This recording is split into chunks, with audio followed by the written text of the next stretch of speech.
2 to 3 times until the water is clean.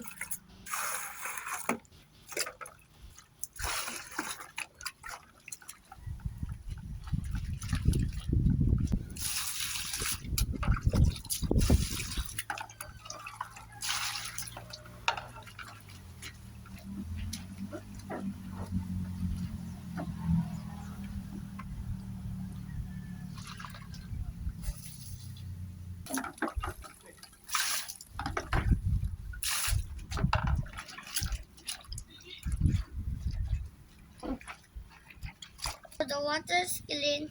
Let's dry them and hang them.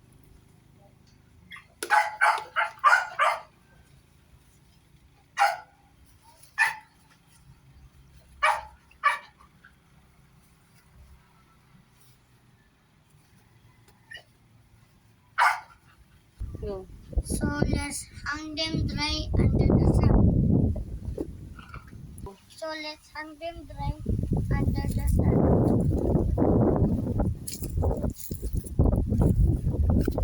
Bye guys.